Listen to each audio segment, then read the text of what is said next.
Assalamualaikum दोस्तों, welcome back to my channel. I want to share something with you, a very important thing. Yesterday I saw a video of Abu Saad. He was telling about the haya. He was telling about a topic which is called haya, or we call it modesty. Like, as we all know that Allah knows best in everything. In everything Allah knows best. So as we know that we have our body and Allah knows how to protect our body. We have a defense system for our body, that is our ruh, that is our nafs, that is called ruh. And one of the most important thing in our ruh, in our nafs, is al haya, means the modesty. I know we all have forgotten the modesty in our daily life, and you can say like it's 2025, almost 2026. How we are talking about modesty? But this is something that we are lacking in. This is something that we are lacking in, and we can't go back. We can't go back. But if we want, we can start it from now onwards. Because after seeing that video, not after, but while I was seeing that video of Abu Saad, I was just remembering one of my incident. I just want to share that incident actually. But first of all, I want to say something about haya. I just noted it down. Let me tell you. One of the hadith of our Prophet Muhammad sallallahu alaihi wasallam is that innal haya wal iman urina jamia इज़ा rufiyaa अहादुमा रूफियल अल आखिरा. मतलब यकीनन हया और ईमान एक दूसरे से जुड़े हुए, they are interconnected, interlock with each other. अगर एक खत्म हो जाए तो दूसरा खुद ब खुद खत्म हो जाता है, चला जाता है. आपके पास ऑप्शन ही नहीं है कि आप हया को चूज करें या ईमान को चूज करें. They go hand in hand. That means कि जो ये हमारा हया होता है ना, वो हमारे ईमान से जुड़ा हुआ होता है. लाइक अगर हमारे पास अगर हया होगी, मॉडेस्टी होगी, हम एक दूसरे से लाइक हया करेंगे, एक दूसरे से नहीं, आई मीन टू से कि लाइक हमारे अंदर जो है ना, हमारे रूह में अगर हया होगी, मॉडेस्टी होगी, तो हमारा ईमान भी स्ट्रांग रहेगा, मजबूत रहेगा. We have to make our ईमान स्ट्रांग एंड मजबूत विथ हया. बिकॉज अगर हया मजबूत रहेगा तो हमारा ईमान भी स्ट्रांग रहेगा. ठीक है. इज लाइक कि हमारा बॉडी जो है ना, हमारा बॉडी में जो इम्यून सिस्टम होता है वो अगर स्ट्रांग रहेगा तो हम हर डिजीज से बच के रहेंगे, होता है ना. बट अगर हमारा इम्यून सिस्टम स्ट्रांग नहीं रहेगा तो हम बीमार होते रहेंगे, एक के बाद एक परेशानी आती रहेगी बॉडी में, डिजीजेस होते रहेंगे, ऐसा है ना. तो वही हमारे इम्यून सिस्टम को हम अपना बॉडी समझ लेते, ठीक है. और हमारा जो इम्यून सिस्टम का डिफेंस सिस्टम है वो कौन सा है? हमारा नर्वस सिस्टम. अगर नर्वस सिस्टम सिग्नल नहीं देगा तो हमारे इम्यून सिस्टम को हम ठीक नहीं कर पाएंगे. कि अगर नर्वस सिस्टम हमें सिग्नल देगा लाइक कि तुम्हारे इम्यून सिस्टम में कुछ खराबी आ रही है, कुछ प्रॉब्लम आ रहा है, तुम उसको ये करो, मेडिसिन लो, खाना अच्छे से खाओ, डाइटिंग करो, एक्सरसाइज करो, होता है ना, तब जाके हमारा इम्यून स्ट्रांग होगा. तो वैसे ही हमारा बॉडी का इम्यून सिस्टम क्या है? हमारा नफ्स, हमारा रूह. हमें अपने नफ्स को, अपने रूह को स्ट्रांग बनाना होता है. वो कैसे? हया के साथ, मॉडेस्टी के साथ. ये one of the important point है. नॉट कि सिर्फ हया और मॉडेस्टी से ही हमारा रूह और नफ्स स्ट्रांग बन जाएगा, ऐसा नहीं है. तो I was just remembering one of my incident जो मुझे आपको बताना था. आई नो ये बहुत लंबा वीडियो हो रहा है बट कोई नहीं, आप जस्ट सुन ले बस. दैट टाइम ना I was very use to with TikTok. मतलब मैं टिकटॉक, मुझे लाइक होता है ना, बहुत यूज टू थी, मैं बहुत यूज टू हो चुकी थी टिकटॉक पर. दैट मुझे टिकटॉक यूज करना, मैं अपनी हया और मॉडेस्टी भूल चुकी थी अल्हम्दुलिल्लाह से. लेकिन अब मैं सुधर चुकी हूँ. अल्लाह के करम से अल्लाह ने मुझे तौफीक दी, हिदायत दी. इसके लिए अल्लाह का बहुत बहुत शुक्रिया. तो I just want to share कि दैट टाइम ना क्या हुआ था कि बस ये टिकटॉक बैंड होने से पहले अल्लाह के करम से मैंने अपना अकाउंट प्राइवेट कर दिया था. ठीक है. टिकटॉक का जो अकाउंट है ना, मैंने उसको प्राइवेट कर दिया था.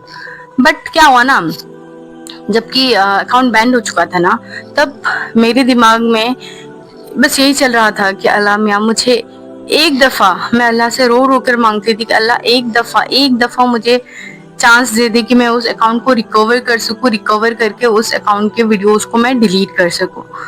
बट ना, क्या बोलते हैं ना, लाइक मुझे वो चांस नहीं मिल रहा था, बिल्कुल भी नहीं मिल रहा था। आई डोंट नो कि वो तो गल्फ कंट्रीज में टिकटॉक अभी भी चलता है, तो आई वाज कि एक दफ़ा मौका मिल जाए कि मैं गल्फ कंट्रीज में जाकर ये टिकटॉक का अकाउंट रिकवर करके मैं ये बंद कर सकूं। Then I found my husband, ठीक है, वो आए मेरी ज़िंदगी में। तो वो जब ज़िंदगी में आए, he plays a very hard role, very important role in my modesty. So जब वो मेरी लाइफ में आए तो उनके थ्रू भी मैंने ट्राई किया कि मैं अपने टिकटॉक के अकाउंट को बैन कर सकूं, बंद करके उसको रिकवर करके सब कुछ डिलीट कर सकूं एंड ऑल, बट नहीं हुआ, नहीं हो पाया, ठीक है। तो क्या हुआ ना, लाइक मैंने रोती रही, अल्लाह से मांगती रही, और अल्लाह ने अल्हम्दुलिल्लाह से कभी मेरी दुआ कोई भी रद्द नहीं की, देर से ही सही, बट अल्लाह ने मेरी हर दुआ कबूल फरमाई। आप बस देखें, मेरा निकाह हुआ और अभी मैं एक गल्फ कंट्री में हूँ, कहाँ से कहाँ आ चुकी हूँ। एंड यहाँ आकर सबसे पहले मैंने अपना टिकटॉक का अकाउंट रिकवर किया, अल्हम्दुलिल्लाह से मैंने कर लिया। करके फिर उस अकाउंट के सारे वीडियोस डिलीट किए। मोर देन 200 वीडियोस थे, मोर देन 200 वीडियोस। मैं मर रही थी शर्म के मारे, अल्लाह से दुआ मांग रही थी कि मैं कन्वर्टेड तो हो रही हूँ हया में, बट मेरे जो वीडियोस है पुराने, वो तो इंटरनेट में अभी भी है ना, चाहे वो सब प्राइवेट अकाउंट में ही क्यों ना हो।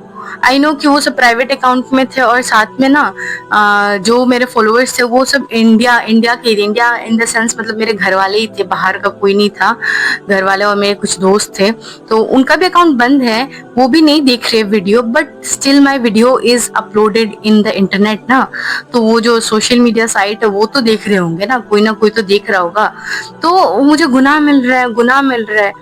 तो ये क्या है ना, हर चीज के लिए टाइम लगता है, but I just want to say कि before it's too late, come back to Allah. Allah के पास आ जाओ, लेट होने मत दो, लेट होने से पहले आ जाओ अल्लाह की तरफ। Allah is there always for you. Allah हमेशा है, माफ करने वाला, रहीम है, अकरमल अकरमीन है, सबको माफ कर देता है अल्लाह में। मेरे वीडियो बनाने का जस्ट यही पर्पज है कि आई जस्ट वांट टू से कि आप लोग देखें कि लाइक कहाँ से मैं कहाँ आई हूँ, क्या हो रहा है लाइफ में। मैं अपनी सब बातें तो शेयर नहीं कर सकती, बट ये कुछ इंसिडेंट्स है ना, लाइक जिसने मेरा लाइफ चेंज कर दिया। अबू साद का वो वीडियो देखने के बाद मुझे मेरा ये इंसिडेंट सबसे पहले याद आया कि अल्लाह का करम देखो, आज अगर मेरी मौत हो जाती, खुदा ना खास्ता, आज अगर मेरी मौत हो जाती तो मैं ये वीडियोस कैसे रिकवर कर पाती, कैसे मैं इन वीडियोस को डिलीट कर पाती। और ये जितने लोग भी देखते आज तक, मुझे उनका गुनाह मिलता रहता। तो व्हाटएवर इट इज, अल्हम्दुलिल्लाह से अब सब खैरियत से है। तो एक्चुअली मैं ये मौत की बात क्यों बोल रही हूँ, इससे भी थोड़ा वीडियो लंबा हो रहा है, बिकॉज मैं मेरे यहाँ दुबई में आने से पहले से लेकर अभी तक, लाइक मेरे गांव में से, मेरे करीबी रिश्तेदारों में से बहुत लोगों की मौत हो चुकी है। तो उससे ना क्या पता चल रहा है ना कि सिर्फ ऐसा नहीं है कि एज्ड पीपल की मौत हुई है, लाइक कम एज वाले भी थे, जवान भी थे, बच्चे भी थे, बूढ़े भी थे, सबकी। तो क्या ना, मौत जो है ना, दैट इज अनप्रेडिक्टेबल। हम उसको प्रेडिक्ट नहीं कर सकते कि आज आएगी या फिर कल आएगी या फिर परसों आएगी या कब आएगी। It's unpredictable. तो I just want to say कि लौट आओ अल्लाह के पास। अल्लाह के सिवा कोई माबूद नहीं है जो तुम्हें आखिरत तक ले जा सकता है, आखिरत से बचा सकता है। सो आखिर तो आने ही सब पे है। तो I just want to say कि लौट आओ, अभी भी टाइम है, लौट आओ। सो आई जस्ट वाना से कि अगर आपको मेरी ये वीडियो कुछ भी इंफॉर्मेटिव लगे, आपको रूह को नफ्स को छू गई हो, तो बस मुझे अपनी दुआओं में याद कीजिएगा। जज़ाकल्लाह खैर, और मेरी दुआएं आप सभी के साथ हैं।